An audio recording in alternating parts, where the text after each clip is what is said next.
देव बसे चित्ती आहा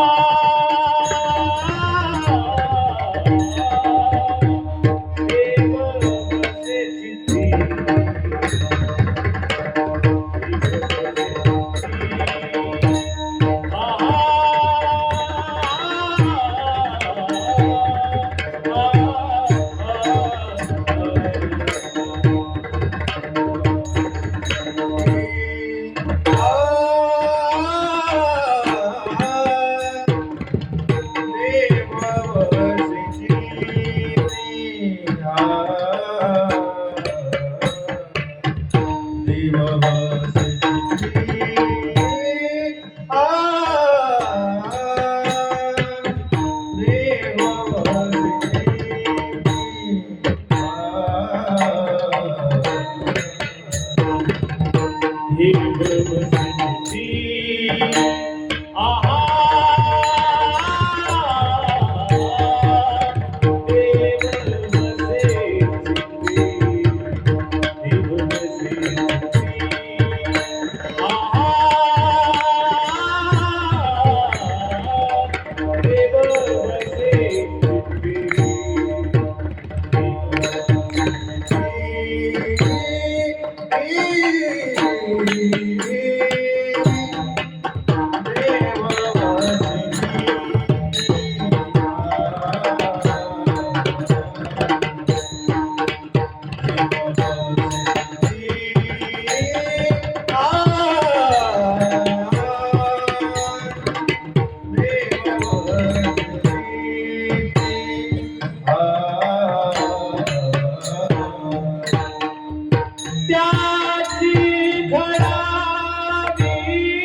ऐसे आवडते मना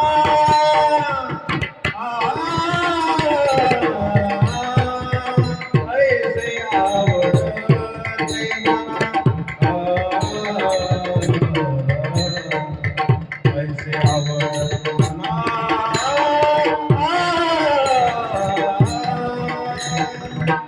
ऐसे आवडते मना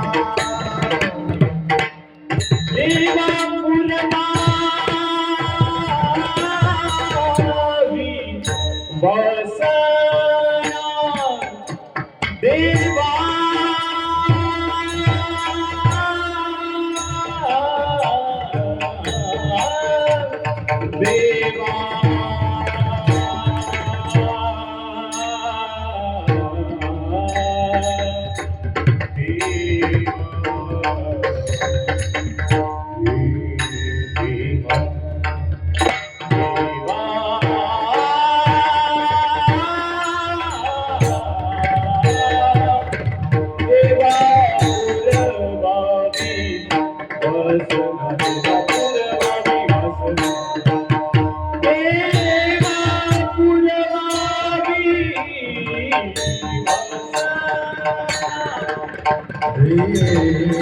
देवा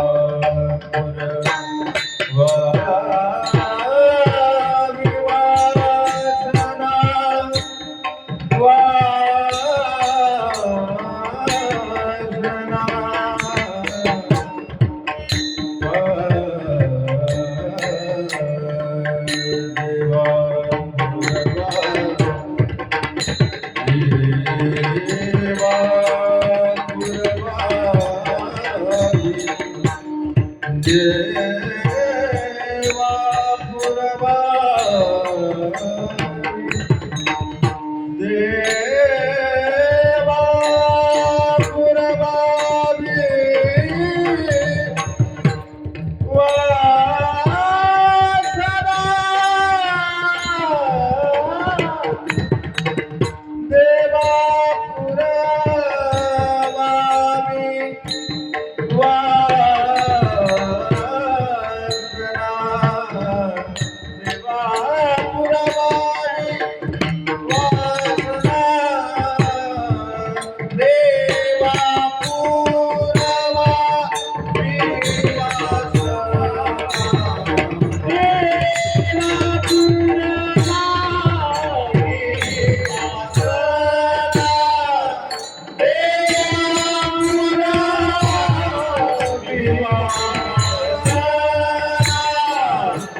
ऐसी आवडते मला ऐसी आवडते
देव वसे चित्ते त्याची घडावी संगती ऐसे आवडते मना ऐसे आवडते मना देवा पुरवावी वासना हरिजनासे भेटी हरिजनासवे भेटी हरिजनासवे भेटी नभो अंग संग तुटी ऐसे आवडते मना देवा पुरवावी वासना तुका म्हणे जिने तुका म्हणे जिने फले संत संगष्टने ऐसे आवडते मना देवा पुरवावी वासना पांडुरंगा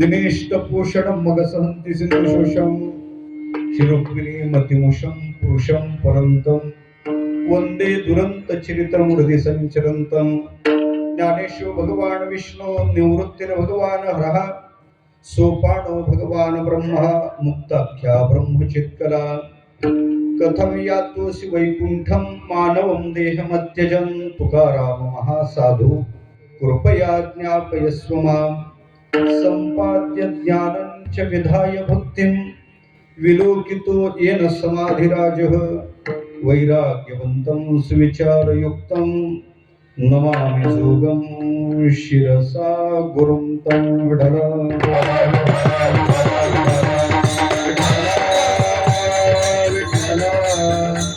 देव बसे चित्ती देव बसे चित्ती त्याची घडावी संगती ऐसे आवडते मना देवा पुरवावे वासना प्रसूत प्राप्त स्थळी प्राप्त संगी कीर्तन रूपी सेवेकरिता निवडलेला अभंग वैराग्य रागरसी जगद्गुरु तुकोबारा महाराजांचा चार चरणाचा भगवान पंढरीनाथाच्या श्री चरणाजवळ मागणी करणारा अभंग आहे.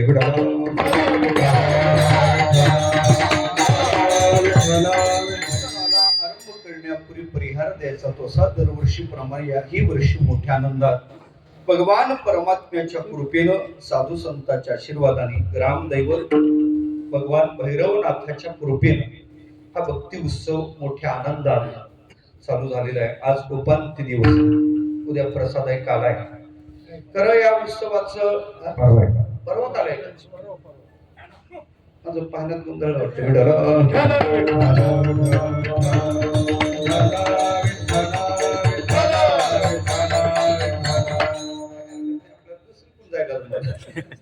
म्हणून खऱ्या अर्थानं पाहिजे झालं तर उपांत्य मी विचारलं काला उद्या आहे का.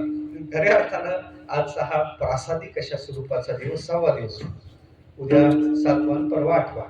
तर अशा प्रकारचा हा भगवान परमात्म्याच्या दरबारातला भैरवनाथाच्या दरबारातला उत्सव आहे.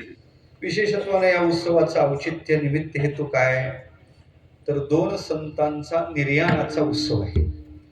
जगद्गुरु तुकोबार महाराजांचं दिव्य निर्याण कळीच्या काळा माझी अद्भुत वर्तविले मानव देह घेऊन निज धामा गेले अलौकिक निर्याण. आणि उद्या ज्यांचं दिव्य निर्याण आहे ते संत श्री एकनाथ बाबा एकनाथ महाराज त्यांच्या षष्टीचा उत्सव. या दोन्ही संत द्वयाच्या निर्याणाचं औचित्य भक्ती उत्सवाला आहे. गेले 59 वर्षापासून भक्ती उत्सव चालू आहे.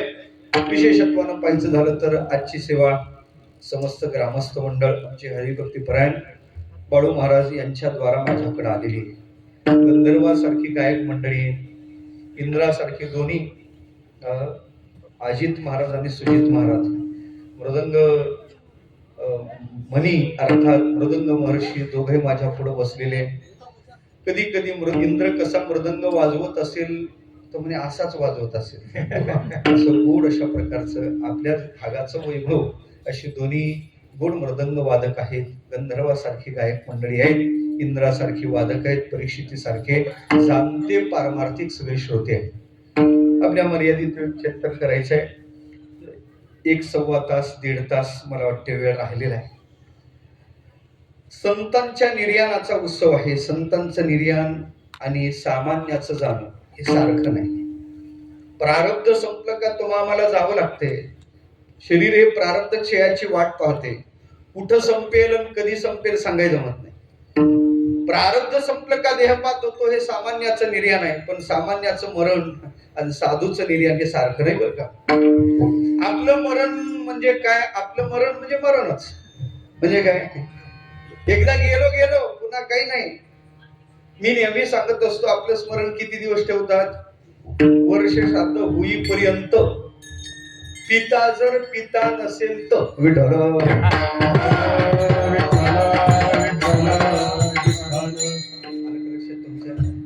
पिता जर पिता नसेल तर त्याच्याविषयी श्रद्धा निर्माण होईल.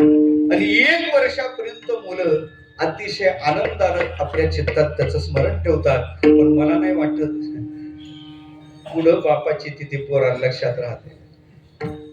काही वर्ष जातात, बापही मागं पडतो. आजा तर विचारायचंच घ्यायचं नाही. आजा आपल्याला आजा अहो त्याच्या पुढं सांगतो त्यांचं निर्याणाचा दिवस तिथं बाजूला ठेवा. त्यांचं नाव, आजोबाचं नाव कदाचित माहित असेल, काहीला माहित असेल. मला वाटते त्याच्या पलीकडे आजोबाचे वडील पणजोबाचं नाव माहित आहे. बरं माहित आहे तर ठीक आहे. पणजोबाचे वडील खापर पणजोबा नाव माहित आहे नव्हते. त्याच्या पुढे तर गेलोच नाही. मला चिपट पणजोबा त्याच्या पुढे जायचं होतं. पण मला सांगायचं काय, आपल्या पूर्वसुरीची नावं सुद्धा आपल्याला माहित नाही. कमीत कमी त्यांचं नाव तरी लक्षात पाहिजे का नाही? जर त्यांच्या सातबाऱ्यावर परंपरेनं आपलं नाव लागलं असेल आणि त्यांची प्रॉपर्टी आपण खात असू तर कमीत कमी आपलं कर्तव्य काय? नाव तरी लक्षात ठेवायचं. पण आपल्या चित्तात त्यांचं नाव सुद्धा नाही, नाव सुद्धा आपल्याला लक्षात नाही. का नाही? त्याचं कारण सांगू तुम्हाला. मृत्यूने त्यांचा ग्रास केला. मृत्यूचं स्वरूप आहे, मृत्यू जीवाला विस्मृतीच्या पडद्या आड टाकतो.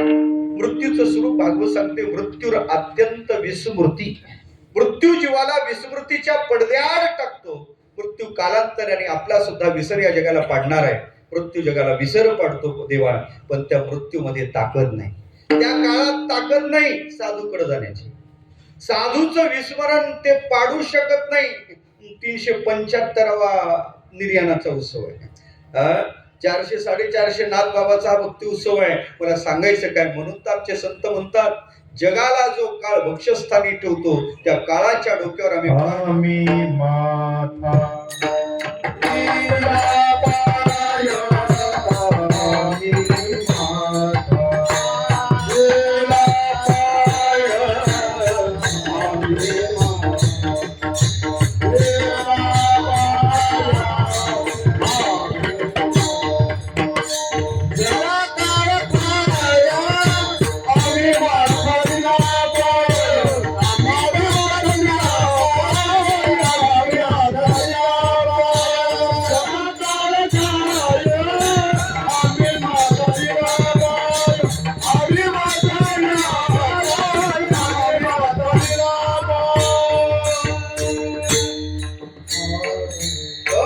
जगाला जो काळ भक्ष्यस्थानी ठेवतो त्या काळाच्या डोक्यावर पाय दिला यांनी. पाय काळात ताकद नाही साधूचं विस्मरण जगाला पाडण्याची.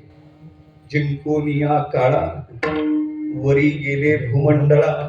काळावर विजय मिळवला. काळ यांना विस्मृतीच्या पडद्यात टाकू शकत नाही.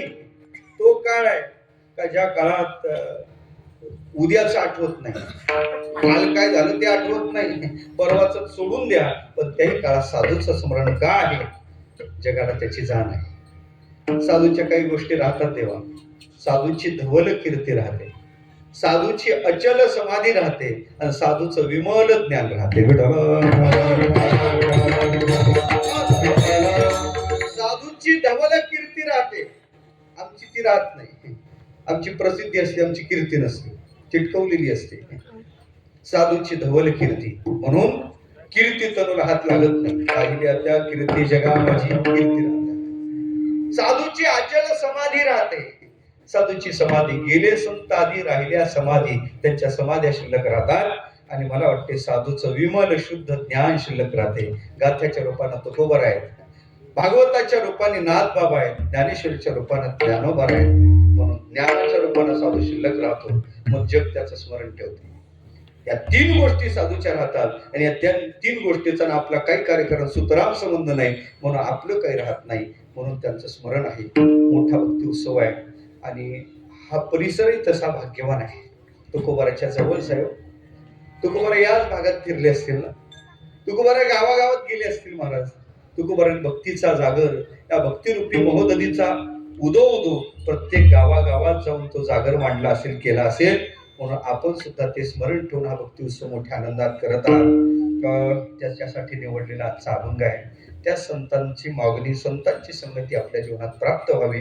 अतिशय गोड उत्कृष्ट अभंग आहे, तुकोबाराचाच आहे. त्यांच्याच वाङ्मयरूपी बगीच्यात आहे. या अभंगात तुकोबारा मागणी करतात. मागण्याचा अभंग आहे. तसं जीवाला मागणं सांगण्याची गरजच नाही, कारण जीव मागतच असतो, मागतच असतो. जन्माला तसा मागतो तो मरेपर्यंत. जन्माला तसा मागतो, जन्माला आल्यावर आईकडे दुधाची मागणी करतो. महाराजची तिथून मागणी चालू होते. थोडा मोठा झाला खेळाचं साहित्य मागतो, थोडा मोठा झाला पुस्तक मागतो, थोडा मोठा झाला नोकरी मागतो, थोडा मोठा झाला मला काही सगळंच कीर्तना सांगण्याची गरज नाही, छोकरी मागतो, लग्न करून मागतो. त्याच्याही पुढे गेला तर देवा मला, आणि हे मागत मागत मागत काय काय सगळं मला कीर्तना सांगण्यासारखं नाही. हे सगळं मागत शेवटी देवा लाकडं मागतो का नाही? लाकडं ऐका ना, जिवंत असेपर्यंत जीव मागतो, यात विशेषता नाही. जीव मेला तरी मागतो. माझं वाक्य पटणार नाही पण पटवून देतो मी तुम्हाला. एका महाभागाचं 10व्याचं प्रवचन माझ्या वाट्याला होतं. संप्रदायाचा नियम आहे, कीर्तन 2 तास, प्रवचन 1 तास आणि जागर रातभर, गोंधळ रातचा गोंधळ रातभर असतो. कीर्तन प्रवचनाला मर्यादा 1 तास. 10व्याचं प्रवचन कोणी जास्त अक्कल पाजळायची. जोपर्यंत पिंडाला कावळा शिवत नाही तो तेवढंच. शिवला का अर्ध्या तासात तर तिथंच पण 1 तासात शिवला तर 1 तास. की मला प्राप्त झालेला महाभाग इतका जड होता. 1 तास आटोपला कर तरी पिंडाच्या जवळ काही कावळा फिरकला नाही. मी विचारलं का हो शिवला का पिंडाला कावळा? म्हणे बुवा चालू द्या, आणखी कावळा आलाही नाही. 1.25 तास प्रवचन झालं बाबाजी, 1.25 तास प्रवचन केलं. का हो शिवला पिंडाला कावळा? म्हणे बुवा चालू द्या ना. 1.5 तास प्रवचन झालं. मी पुन्हा विचारलं का हो शिवला का पिंडाला कावळा? मी मोठ्या चिंतेत पडलो. 1 तासाचं भांडवल 1.5 तासापर्यंत नेलं. पार डिपॉझिट जप्त होण्याची वेळ आलं का लक्षात तुमच्या?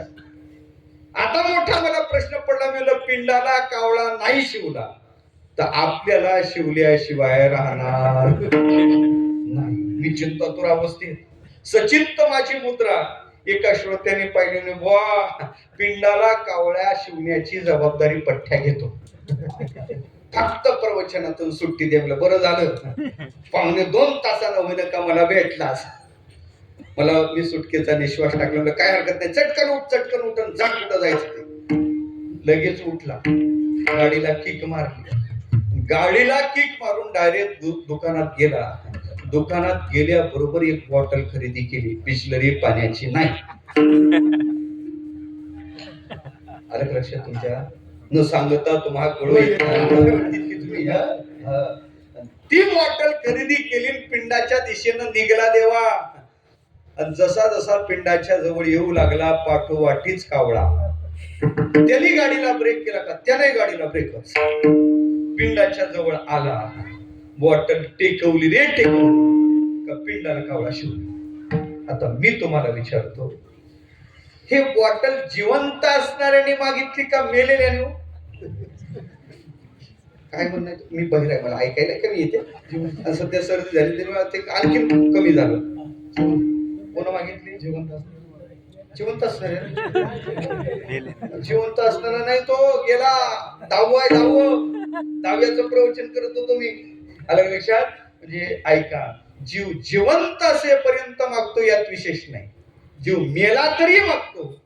त्याच्या सोप्या भाषेत सांगू का? आत्मा अंतःकरण अवच्छिन्न झाला म्हणजे त्याच्या ठिकाणी जी वृत्ती उमटते तिला मागणी म्हणतात.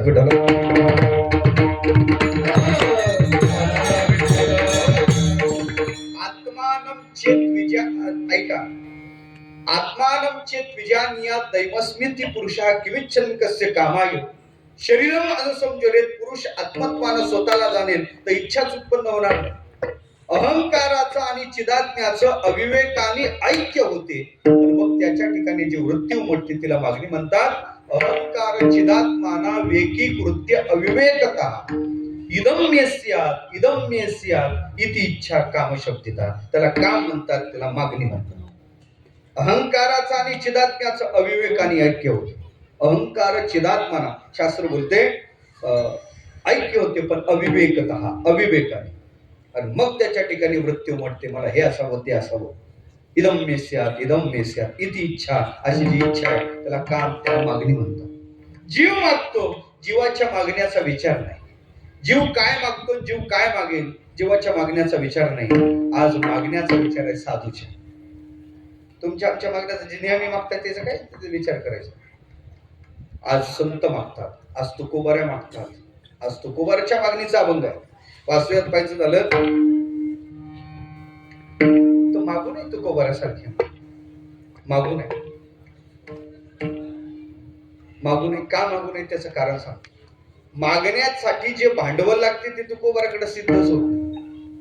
काय लागते? गरज पडावी ती वस्तू आपल्याकडे नसावी. मग माणूस मागतो, मला 10 रुपये पाहिजे, माझ्याकडे नाही म्हणून तो भाऊसाहेब देता का 10 रुपये? चहा प्यायला 10 रुपये द्या. का गरज पडली. गरज आणि अप्राप्ती मागणीला हेतू आहे. तुकोबाराकडला काय गरज आहे, काय अप्राप्त आहे.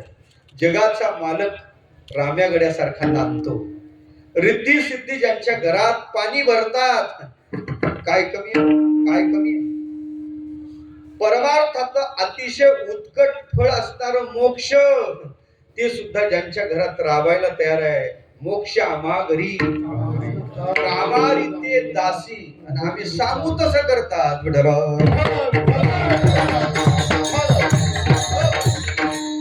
लौकिकातला परमोच्च लाभ आहे आणि परमार्थातला सुद्धा परमोच्च लाभ आहे. काय गरज आहे, काही गरज नाही. काही मागण्याची, मग तरी तुकोबारायण का मागतात, का मागतात. त्यातल्या त्यात तुकोबारायण मागू नये. का मागू नये त्याचे 2-3 कारण सांगतो. थोडक्यात ताकापुरतच रामायण मी करणार. तसं मी एखादं चरण सोडतो, बाकीचं सोडतो. आलं लक्षात. आपल्या मर्यादित वेळीच मी चिंतन करणार आहे. तुकोबारायण मागू नये. पहिलं कारण आहे का, पहिलं कारण आहे तुकोबाराचा स्वभाव मागणं नाही. स्वभाव नाही मागणं तुकोबाराचा. आणि मागू नाही सो माणसानं. मागणाऱ्याचा इतिहास नाही पुराण घेतात. कोणाचा? देणाऱ्याचा. मागणाऱ्याचे नाव आहेत पुराणात. इतिहासात कोणाचे नाव आहेत? मागणाऱ्याचे नाही, देणाऱ्याचे.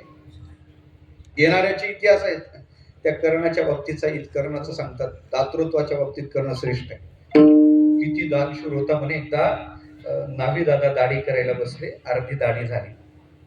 डाव्या हाताला वाटी होती, सोन्याची वाटी. राजा होता, सोन्याची वाटी. पाणी घेतलेलं. तेवढ्यात याचक दारात आला. मायबाप मोठी कीर्ती ऐकली, आपल्याकडे आलो. कर्णाने विचार केला नाही. अर्धी दाढी झालेली होती, अशोची अवस्था होती. डाव्या हाताला वाटी होती. डाव्याच हाताने वाटी उचलली, डाव्याच हाताने वाटी सरकवली. नावी दादा जरा संस्कारवाला होता. म्हणजे महाराज, दानाचे काही नियम माहित आहेत का? कमीत कमी सुचिरभूत व्हा आणि डाव्या हाताने देता जरा उजव्या हातात तर घ्या. ते म्हणे बाबा हे सगळे नियम मला माहित आहे. दातृत्व दानशास्त्र काय मला चांगलं माहित आहे.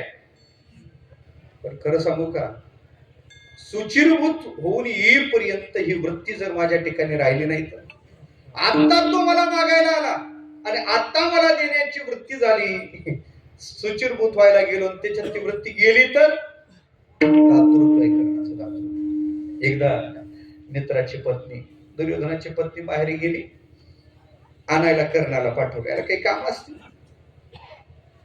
मित्र गेला कामाला. जातवेळेस ब्राह्मणाच्या लक्षात आलं कर्ण महाराज या वाटेनं गेले. ब्राह्मणाची मुलगी उपवर झाली, लग्न योग्य वय झालं, लग्न करायचं. पण लग्न करण्यासाठी काय तसं जमते का? खिशी गरम लागतात, खिशी गरम लागतात. लग्न तसं होत नाही. लग्नात दिवाळी निघलं तरच लग्न. कोरोनातले लग्न बरे होते बरं का. कोरोना काही चांगल्या गोष्टी शिकवल्या ना, तर पहिली गोष्ट कोरोनाने शिकवली, आपुले कोणीच नव्हती. पहिली गोष्ट. दुसरी गोष्ट शिकवली कोरोनाने, कमी लोकात लग्न होऊ शकते. कोणी शिकवलं? कोरोना. नवरीच्या बापाचं दिवाळी न काढता लग्न होऊ शकते. कोणी शिकवलं? कोरोनाने. कारण कोरोनातल्या लग्नात वरमाय रुसत नव्हती. तिला सांगितलं रुसण्यात वेळ घातला, तिकून का गाडी आली तर क्वारंटाईन तुलाच करून दे. या भानगडीत ती पडत नव्हती. ते कोरोनातले सोपे महाराज लग्न झालं. असं मुलगी उपवर झाली, लग्नायोग्य वय झालं, आपल्याजवळ काही नाही, काय करावं. दुबळा पतला ब्राह्मण बिचारा वाटेला आला. या वाटेने कर्ण महाराज गेले. कोणीतरी सांगितलं वाटेवर कर्णाची प्रतीक्षा करत थांबलेला आहे. कर्णाने तिकडे गेला. पाहुणचार झाला. दुपारच्या वेळी रथ झोपलेला आहे. रथात बसून दुर्योधनाच्या पत्नीला येत आहे. ब्राह्मणाने पाहिलं, रथ दिसला, आनंद वाटला. ब्राह्मण पुढे आला. मायबाप, मायबाप, मी दुबळा पतला ब्राह्मण आहे. माझी मुलगी उपवर झाली आणि मोठ्या आशेनं आपल्याकडे आलो. मुलीचं लग्न करण्यासाठी माझ्याकडे काही नाही आणि आपण काहीतरी द्या, या आशेनं मी तुमच्या पर्यंत आलो. कर्णाने पाहिलं आपण सारथ्य करत आहे, घोडे हाकत आहे, आपल्याजवळ काहीच नाही, खिशे खाली आहे आणि आतापर्यंत आपल्याकडून याचक कधीच तसा गेला नाही. मोठा प्रश्न पडला कर्णाला, मोठा विचारात पडला. कर्ण काय करावं, काय करावं, काय करावं. आणि तेवढ्यात तो विचारात पडला, आज का आपल्याला कलंक लागते, आज आपलं दातृत्व जाते का, असा कर्ण विचारात पडला. तेवढ्यात त्याने सहज माग मान वळवली तर रथात आपल्या मित्राची पत्नी सालंकृत होती, अलंकार धारण केलेली, कानात वेगळं गळ्यात वेगळं. मग त्याला विचारलं नाही, आणि मग त्याने सांगलं वहिनी पाहणं दुबळा पतला ब्राह्मण आहे विचारा, मुलीच्या लग्नासाठी आपल्याला मागायला आला, आता माझ्याकडे काही नाही. वहिनी तुम्हाला एक विनंती आहे, तुमच्या अंगावर दागिने तेवढे दागिने काढून माझ्या हातात टाका. तिचा पदर खांद्यावर होता, तिनं डोक्यावर घेतला, असा आवडला मला. दागिने देऊ वाटतात. वहिनी तुम्हाला पुन्हा सांगतो, ब्राह्मण मागायला आला, मुलीचं लग्न करायचंय, तुमच्या अंगावरचे दागिने मला द्यावेत अशी माझी विनंती आहे. मी त्या ब्राह्मणाला देईन. ती द्यायला तयार नाही. वेळ भरपूर चालला म्हणे वहिनी देता गावाला रथात यावं लागल, माझ्या हाताने उतरावं लागतील. आणि मग त्यानं रथ सोडला, पुढून तो रथात यायचा प्रयत्न केला. तेवढ्यात ती भयभीत झाली, तिनं गळ्यातला हार काढला, हातात ठेवला, म्हणजे दुसरा एक काढा काका हातात. सगळे दागिने हातात घेतले. पुढचा जो ब्राह्मण आहे त्या ब्राह्मणाला त्या दिले. त्याने स्तुती करतच गेला, कीर्ती गात जय जयकार करत कर्ण महाराजाचा गेला. हे घरी आले. आल्यावर हात पाय आपटतच, घरात नाही. पूर्वी रागावण्याच्या खोल्या स्वतंत्र होत्या, त्याला म्हणतात कोप भुवन. कुठेही माणसाने रागावत जाऊ नये, त्याचे संस्कार घरात पसरतात. रागावायचं झालं तरी आता 1 BHK मध्ये कुठं करतात रागावण्याचे, तो काळ होता. ती त्या घरात गेली. दुर्योधन पाहायला आपली पत्नी आली म्हणून भेटण्यासाठी राजगृहातून तिथं आला तर कुठं आहे म्हणे वहिनी राज कोप भुवनात आहे. त्याला वाटलं आपण आणाय गेलो नसल्या कारण बिचाराला राग आला असेल. तिचा समज काढण्यासाठी तो तिथं गेला, आणि तिथं गेला म्हणजे अगं देवी मला भरपूर काम होते, नाही ना शक्य झालं, पण मी कर्णाला पाठवलं ना, नसते आले तर काही हरकत नाही, मोबाईल केला असतं तर मी आले असते, पण असा मूर्ख पाठवायला नव्हता पाहिजे ना. असं म्हणलं म्हणजे झालं काय म्हणजे पा म्हणे मला कसं लंकेची पार्वती करून ठेवलं. अगं देवी झालं काय? आणि मग तिनं सांगितलं कोणी ब्राह्मण मागा येतो काय, आपल्या बायको सारखे सगळे दागिने काढून देतो काय, सगळा इतिहास सांगितला. मग म्हणे देवी जरा सविस्तर सांगते ना. सविस्तर इतिहास सांगितला. मुलीचं लग्न म्हणून ब्राह्मण मागाय आला. याच्याजवळ काही नव्हतं, पण त्यांनी माझ्या अंगावरचे सगळे दागिने उतरून मागितले आणि त्याला दिले. तेव्हा हे ऐकल्यावर दुर्योधन हसू लागला. आता ती आधीच चिडलेली, हसल्यावर काय साधी चिडली असेल का. देवी म्हणे खरं सांगू का, त्या ब्राह्मणाचे माझ्यावर उपकार झाले. आता आणखीन झालं, ब्राह्मणाचे काय झाले, साधी चिडली असं, उपकार झाले. काय म्हणता म्हणे खरं सांगू देवी, त्या ब्राह्मणाने फक्त तुझे दागिनेच मागितले ग, तुझे दागिनेच मागितले. त्या ब्राह्मणाने फक्त तुझे दागिनेच मागितले, मी आणि दागिने काढून त्याला दिले. पण खरं सांगू त्या ब्राह्मणाचे उपकार झाले, त्यानं तुला मागितलं नाही, यानं माझाही विचार केला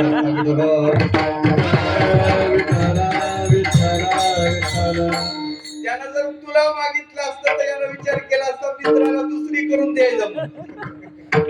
तुला दिलं असतं, तुला ठेवलं, एवढे माझ्यावर काय झाले उपकार झाले. माझा विषय चालला दातृत्वाच्या बाबतीत करणे. कर्णाचा इतिहास पहा, कर्णाचं दातृत्व फार विशेष आहे. देणाऱ्याची कीर्ती होते, घेणाऱ्याची कीर्ती होत नाही. म्हणून तुकोबाराच्या बाबतीत विचार करायचा झाला तर आतापर्यंत देणाऱ्यावर ताशे, आपलं घेणाऱ्यावर ताशेरे आहेत, मागणाऱ्यावर ताशेरे ओढणारे. ऐका ना, मागणारा जीव तुकोबारला जमला नाही यात विशेषता नाही, मागणाऱ्या देव सुद्धा तुकोबारला जमत नाही. तुकोबार म्हणतात त्या शेंद्र्या हेंद्र्या देवाला कोण भजते हो, शेंदरी हेंदरी दैवते कोणची तुझी बुते किते, आपुल्या पोटाची रडते मागती सीते अवधान. म्हणजे मागणारा देवही तुकोबाराला जमत नाही, मागणाऱ्या देवाचा सुद्धा अवेर करणारे तुकोबार आहे, म्हणून तुकोबार मागू नये. पहिलं कारण. दुसरं कारण, तुकोबारला शास्त्र मागण्याचा अधिकार देत नाही, मागण्याचा अधिकार शास्त्र देत नाही. मागावं कोणी 6 जणांनी मागावं, आणि त्यात तुकोबार बसत. कुणी मागावं, ब्रह्मचार्याने मागितलं पाहिजे, आपली सुटका करून घेतली पाहिजे. ब्रह्मचार्याला मागायचं म्हणते बरं का, आता काय मागायचं म्हणते ते नाही सांगत तुम्हाला, शास्त्र सांगते ब्रह्मचार्याने मागावं. ऐका. दुसरं ऐका, यतीनं मागावं, संन्याशाने मागावं. तिसरं ऐका, गुरु पोषकाने मागावं. चौथा ऐका, अधोंग आहे, हातपाय तुटलेला त्याने मागावं. विद्यार्थी आहे त्याने मागावं. ब्रह्मचारी यतिश्चैव विद्यार्थी गुरुपोषका अध्वंग हातपाय तुटलेला त्याने मागावं आणि शेवटचा क्षीण वृत्तिश्च म्हणजे थकलेला त्याने मागावं. हे 6 भिक्षुक आहे. शास्त्र बोलते ब्रह्मचारी यतिश्चैव विद्यार्थी गुरुपोषक अध्वंग क्षीण वृत्तिश्च षडेते भिक्षुक स्मृत. हे 6 जण भिक्षुक आहे, त्यांना मागायला जमते. मग खरं पहा तुकोबार याच्यात कुठं बसतात? तुकोबार ब्रह्मचारी आहे नाही, 2 स्त्रीचं पाणी ग्रहण केलं. गृहस्थांनी द्यावं, ब्रह्मचार्याने मागावं. तुकोबार संन्यासी नाहीत, कशाही वस्त्र नाहीत, भगवे कपडे नाहीत, म्हणून त्यांनी मागू नये. ब्रह्मचार्य यती नाही, विद्यार्थी नाही, गुरु विद्या ग्रहण करण्यासाठी गुरुकडे गेले नाहीत. गुरुपोषक तुकोबाराने, गुरुपोषक नाही याचा अर्थ गुरुची सेवा करणं नाही तुकोबाराने केली. गुरुजी भेटले, पण कुठं भेटले? स्वप्नात भेटले. मानियला स्वप्नी गुरुचा उपदेश. स्वप्नात भेटलेल्या गुरुनं सेवा म्हणून फक्त पावशेर तूप मागितलं, पावशेर. पण तुकोबार म्हणतात तेवढं सुद्धा मी देऊ शकलो नाही. का नाही? पडिला विसर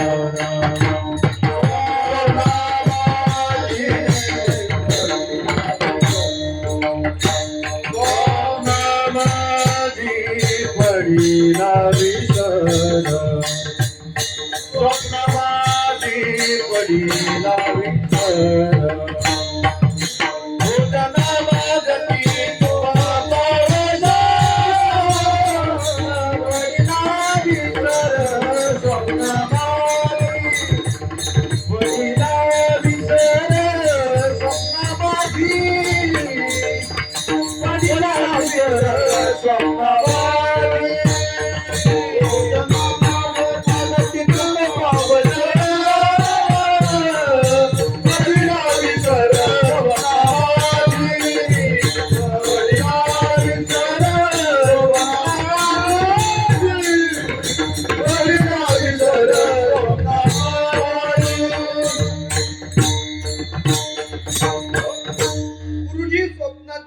भेटलेल्या गुरुजींना फक्त सेवा म्हणून पावशेर किती मागितलं का? लिटर 2 लिटर नाही, पावशेर.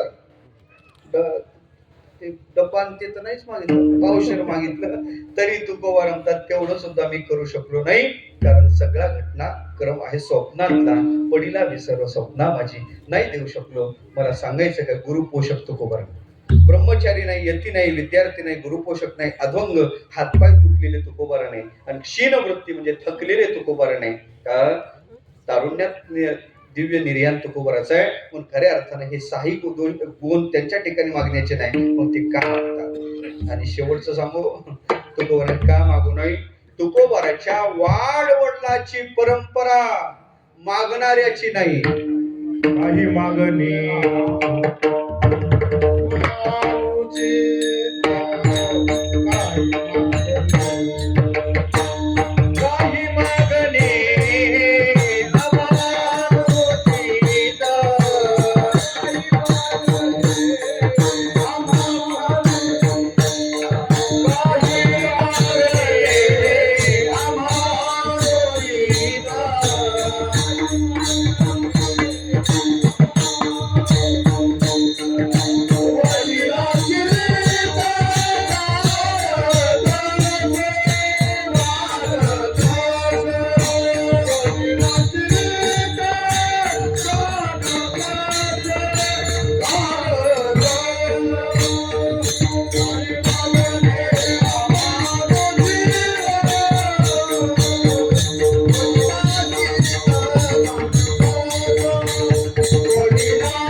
आमच्या वाडवडिलांची परंपरा देवा, तुझी सेवा करायची, त्याच्या मोबदल्यात काही मागायचं नाही. जीव भाव पायावर समर्पण करायचा. तू का म्हणे जीव भाव देवा पायी ठेवून या काही न मागा. देवा तू काय आम्हाला व्यापारी समजला का? ती फमू शिंदे नावाची कवी, त्यांनी सांगितलं देवळात जाऊन लोक दुकानासारखे वागतात आणि 4 आणि 8 आणे टाकून काहीतरी मागतात. आपलं असंच आहे. व्यापारी भक्तीच्या मोबदल्यात मागणारा व्यापारी खरा भक्त तो आहे, देवाला काहीच मागत नाही. त्याच्या पुढचं वाक्य आहे, खरा भक्त तो आहे, देवाशिवाय दुसऱ्याला काहीच मागत नाही.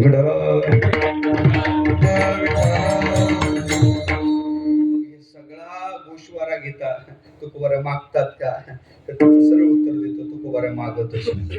मागत नाही. अभंग तर मागणीच आहे. 350च्या जवळ अभंग गाथात मागणीचे, मागत नाही काय म्हणतात. तुकोबारा मागतच नाही. पण दुसरं वाक्य आहे का, तुकोबारा देवाला मागल्याशिवाय राहत नाही. असं कसं, मागतही नाही म्हणता, मागितल्याशिवाय राहतही नाही म्हणता, याचा अर्थ असा आहे, ज्यानं देवाला संकट पडते, ज्यानं देव अडचणीत येतो, ते नाही मागत तुकोबारा. अनेक काही नाही मागणे, सुख संपत्ती राज्य साड म्हणजे इच्छा धने साकडे पडे तुझं जेणे. आणि देवाला हे मागूच हे प्रारब्धानं भेटते, त्याला मागू नाही. मग काय मागतात, तुझे भक्ती विना मागे. देवापाशी मागे आवडीची भक्ती, देवाकडे भक्ती मागावी, भक्ती वृत्तिंगत होईल असं काहीतरी मागावं. तुकोबारा प्रपंचातलं काहीच मागत नाही, परमार्थातलं मागल्याशिवाय राहत नाही. मग हे मागणीचं प्रकरण त्यातून उद्भवलेलं आहे, जन्माला आलेलं आहे. तुकोबारा आज मागत आहेत. का मागतात, त्याचं सरळ उत्तर आहे, तुकोबारा जे मागतात ते भल्या जीवनासाठी महत्वाचं. तुका म्हणे जिने भले संघर्षने.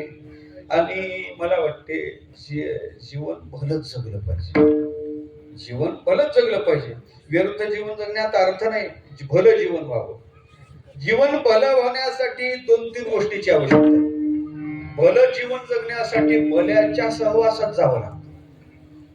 भलं जीवन जगण्यासाठी भले विचारच ठेवावे लागतात आणि भलं जीवन जगण्यासाठी भली कृती करावी लागते. काय काय काय काय 3 गोष्टी सांगितल्या. भलं जीवन जगण्यासाठी भल्याच्या सहवासात जावं लागतं, भलं जीवन जगण्यासाठी भला विचार करावा लागते आणि भलं जीवन जगण्यासाठी भली कृती करावी लागते. मग हे भलं जीवन जगायचं आहे, हे तुकोबाराची इच्छा आहे.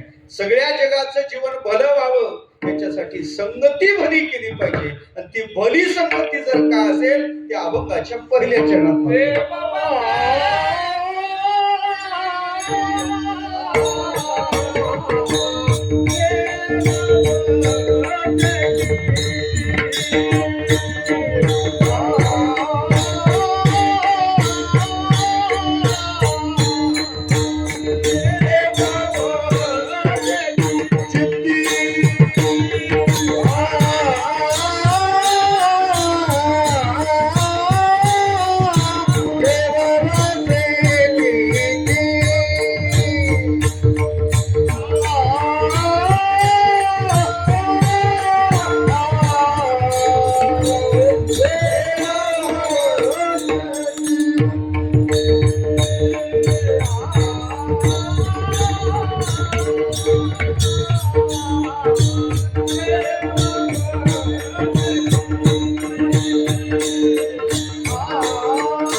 स्पीडनं जाता जाता कधी पुढे गाडी जाते पण लक्षात येते स्टॉप मागे गेला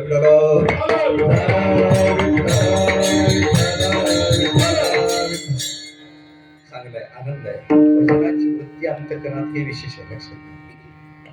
हे वैभव वारकऱ्याचं हे वैभव आहे विषय चांगला भल्याच्या सहवासात यावं लागते पण तुकोबा देवाकडे भलं जीवन जगण्यासाठी मागणी करतात देवा ज्याच्या चित्तात देव वसला त्याची संगती दिली त्याची घडावी प्रश्न असा पडतो देव बसे चित्ती असं तुकोबारा म्हणतात पण तुमच्या आमच्या चित्तात काय होत आहेत का आपल्या चित्तात तरी काय देवाच आहे ना प्रत्येक देवतेचं स्थान रिझर्व आहे रिझर्व आहे काही देवता हातात बसल्या काही देवता डोळ्यात बसल्या काही देवता हृदयात स्थान मिळून बसल्या काही देवता पायाच्या आहेत प्रत्येक इंद्रियाची देवता अधिष्ठात्री देवता ठरलेली तसं हृदयाची देवता विष्णू आहेच की हो हाताची देवता इंद्र हे सगळं सगळं ठरलेलं आहे मग हृदयाची देवता विष्णू आहेच तुमच्या मागणीत अपूर्वता काय सगळ्यांच्या ईश्वर सर्वभूतानां हृदयेषु तिष्ठति तैसा हृदयामध्ये मी असता सर्व सुखाचे का भ्रांतासी काम विषयावर प्रत्येक देवाने आपलं स्थान रिझर्व केलेलंच आहे तसं चित्ताचा विचार करायचा झाला तर तिथं त्या हृदयाचा आश्रय करून राहणारी देवता विष्णू आहेच तुमच्या मागणीला अपूर्वता काय भेटला वेळ तर भावार्थानंतर चिंतन करू नाही तर तसंच सोडू आलं का लक्षात दुसरी मागणी महाराज देव वसे चित्ती मागता काय त्याची घडावी त्याची मला संगती दे म्हणे महाराज काही शास्त्र शिकलं काय तुम्ही तुकोबर म्हणे देवा तुला म्हणायचं काय म्हणे तुकोबर आहे संगतीत माणसाला सुख नाही संगतीत दुःख आहे धरू जाता संगत वतो होय बाधक अनेक बुद्धीचे तरंग क्षणोक्षणा पालट तिरंग धरू जाता संगत होतो संग बाधक आहे शास्त्र बोलते ज्याला सुख पाहिजे त्याने संघाचा त्याग करावा संघात येऊ नये शास्त्राचं चिंतन आहे संगी ही बाध्यते लोके निसंगे सुखमश्नुते येन संग परित्यज्य सर्वदा सुखमिच्छता त्याला सुखाची इच्छा त्याने संघाचा त्याग करावा संगी ही बाध्यते संघात बाधा आहे शास्त्र संघात बाधा सांगते तुम्ही म्हणतो त्याची घडावी संगती आणि देवा तू शास्त्र शिकला पण तू जरा कच्च राहिलं का काय देव झाले देवाला कळत नाही म्हणण्याची ताकद तुकोबाराची महाराज तुकोबारा सामान्य समजू नका देवाने तुकोबाराला नमस्कार करावा हा अधिकार तुकोबाराचा विष्णू जोडीकर माथारज वंदेहर एवढा महात्म्य त्यांचा आहे ऐसा संताचा महिमा पायवनी वाहे शिव ब्रह्मा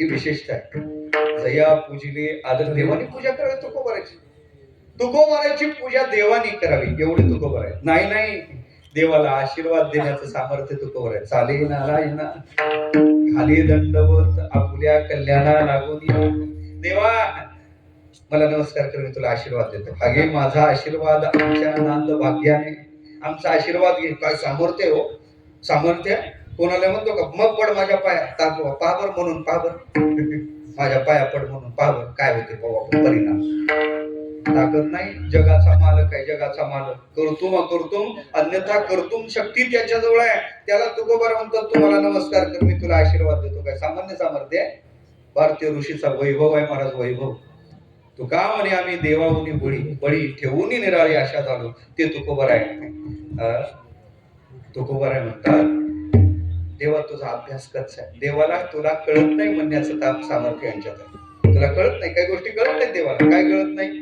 तुझ्या नामाचा महिमा तुझं कळत नाही. दुसरी गोष्ट कळत नाही. देवा तुझ्या चरणात काय सुख नाही कळत ना तुला. काय सांगू तुझ्या चरणीच्या सुखा, अनुभव ठाऊका नाही तुझ. आम्हाला माहित आहे आमची माय लक्ष्मी माता, माय लक्ष्मीची हाती, आणि आम्ही तिचे लेकरं. वाही एक एका आम्हा माय होते, आमच्या दोघाला ते माहित आहे. बाकी ज्याला माहित नाही हे तुकोबराचा अधिकार आहे. ती तुकोबर आहे. देवाला म्हणतात, देवा तुझा अभ्यास जरा कच्चा आहे.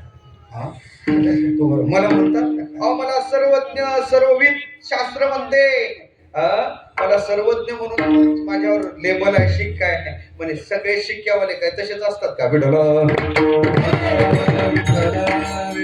शास्त्री म्हणून गेणारे काय सगळे शास्त्री असतात का? कधी कधी मिस्त्रीला सुद्धा शास्त्री लागते ना शब्द. विठ्ठल अहो आमच्याकडं ते स्वयंपाक करतात, तुमच्याकडे काय म्हणतात त्याला?